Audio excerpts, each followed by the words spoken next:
Welcome to the program. I'm Andrew Wilkow. Tonight is our debut, so I thank you for joining us. Barack Obama is not Bill Clinton. At this point, no matter how hard he tries, he cannot win by running on the record of his first term. He also doesn't be able to seem to hide the fact that he's a socialist. Even though he hasn't come out and said it, during his convention speech, we didn't hear one word about Obamacare. The stimulus package, Libya, Uganda, Gitmo, Fast and Furious, Brian Terry, the shutdown of the Keystone XL pipeline, Solinder's bankruptcy. Didn't hear any of that. What we did hear a whole lot about was bin Laden and the bin Laden raid. But nothing about the Hollywood producers that were given access to classified information on the SEALs involved. We heard all about GM, but nothing about the fact that taxpayers are losing $49,000 on each volt they produce. Its stock price, or the extreme loss of the domestic market share and the expansion of production in China. Now he's on to lecturing us about citizenship and the responsibilities that come with it, while handing out amnesty waivers to illegal immigrants.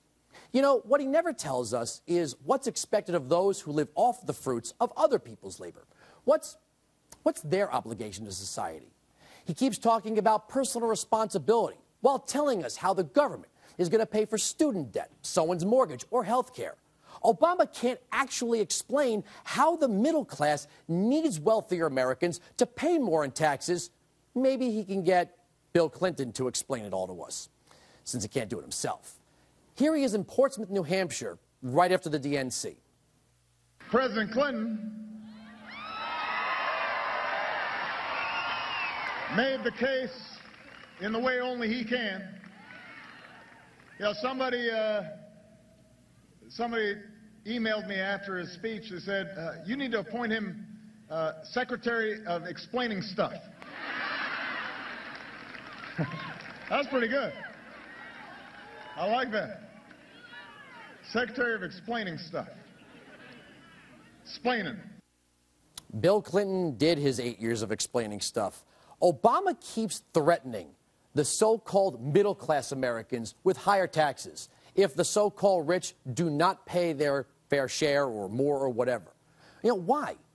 Then he'd have to admit he really does believe in wealth redistribution. Ever since the days of Saul Alinsky, it's been the dream of liberals to align the middle class with the poor against the rich, versus a middle class that desired upward mobility and aligned itself with the wealthy.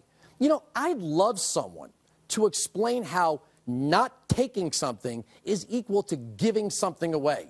Democrats can't actually tell you the definition of fair share. And somewhere along the way, they decided the Clinton-era tax rates became a fixed standard. When Governor Romney and his allies tell us we can somehow lower our deficit by spending trillions more on new tax breaks skewed towards the wealthy, the math doesn't work.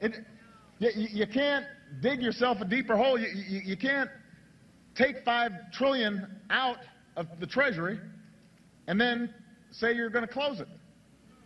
And when you ask them, well, how are you going to do it? Well, they won't answer real clearly, but there are only a few ways of doing it. And most of them involve sticking it to the middle class. I refuse to ask middle-class families to give up their deductions for owning a home or raising kids just to pay for another millionaire's tax cut. Just a few things. First, you can't take $5 trillion out of the Treasury if it isn't in there to begin with. If that was the case, then the unemployment rate should be below 8% thanks to the stimulus package. Democrats continue to push this idea that economic growth is predicated on taxes. The progressive view is that government spending is beyond question. And so if the rich are given something, then it must come at the expense of the poor or the middle class. But the so-called rich aren't being given anything per se. They just aren't having as much taken from them as Obama would like. And that is the fundamental philosophical starting point for progressives in taxes. The president said Romney's math doesn't work. So if the president wants to get his math on, I got some math for you. Here's a breakdown from the Wall Street Journal. This came from a report just after Obama was inaugurated in 2009. Now, consider the IRS data for 2006, the most recent year that such tax data are available, and a good year for the economy. The wealthiest 2%, roughly 3.8 million filers, had adjusted gross incomes above $200,000 in 2006. That's about 7% of all returns, and the data aren't broken down at the 250 point. These people paid about $522 billion in income taxes, or roughly 62% of all federal individual income receipts. The richest 1%, you know, the 1%, about 1.6 million filers making above $388,806 paid some, you ready for this, $408 billion, or 39.9% of all tax revenue. Now,